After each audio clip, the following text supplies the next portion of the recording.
Selamat siang. Ada beberapa pertanyaan dari teman media terkait kasus Nikita Mirzani yang diperpanjang 40 hari. Gimana tanggapan Mas Krisna terkait Nikita Mirzani? Masa tahanan diperpanjang jadi 40 hari dalam kasus dugaan pemerasan kepada Reza. Kalau menurut saya, itu adalah sah-sah saja. Artinya bahwa itu adalah kewenangan penuntut umum yang diberikan kepada penyidik untuk memperpanjang 40 hari sesuai yang diatur oleh KUHP gitu. Jadi sebenarnya sih perpanjangan waktu 40 hari itu sah-sah saja. Karena artinya sebelum berkas itu menjadi P21, maka penyidik dapat melanjutkan permintaan kepada jaksa penuntut umum untuk memperpanjang hal tersebut. Jadi menurut saya sih hal yang sah-sah saja ketika itu diperpanjang menjadi 40 hari. Kemudian kedua, sebagai praktisi hukum, alasan polisi memperpanjang masa tahanan menjadi 40 hari. Kalau melihat case ini, kenapa penyidik meminta perpanjangan 40 hari? Pasti tentunya penyidik belum siap dengan berkas dan dokumen yang ada. Pasti tentunya penyidik akan mempersiapkan pemberkasan dokumen-dokumen itu, kemudian juga sambil menggali di dalam kasus itu, didalami kembali atau dikembangkan. Mungkin ada hal-hal yang berkaitan dalam kasus ini yang belum tuntas oleh penyidik. Jadi penyidik minta perpanjangan waktu 40 hari di dalam hal ini.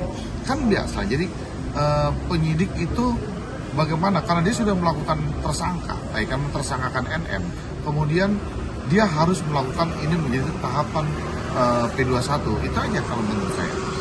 Kemudian ya, prediksi Mas Krisna setelah 40 hari apakah akan menjadi P21? Nah, di sinilah kita tuh biasa ya dalam case di lapangan menghadapi kasus ini. Penyidik bagaimana konsepnya untuk melakukan P21 karena dia telah melakukan tersangka terhadap NM. Kemudian kita ya kalau sebagai lawyer ingin melakukan perlawanan agar ini tidak menjadi P21. Nah, jadi penyidikan melakukan P21, kita sebagai kuasa hukum dari tersangka biasanya melakukan perlawanan itu sendiri untuk tidak menjadi P21.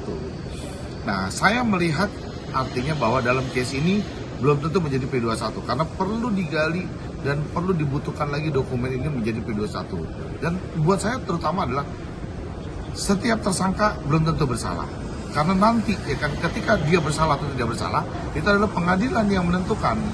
Artinya ketika dia tersangka, kalau itu menjadi tahapan P21, maka dia akan menjadi terdakwa. Nah, ketika dia menjadi terdakwa, belum tentu dia bersalah, sehingga dibebaskan oleh pengadilan. Kita lihat aja case-nya nanti ya, kita lihat case-nya nanti. Kemudian nomor 4 ya. Jadi kalau nomor 4 sih pertanyaan menurut saya, dalam kasus NM dan RG ini adalah salah satu kasus yang sedang ramai dibicarakan di publik.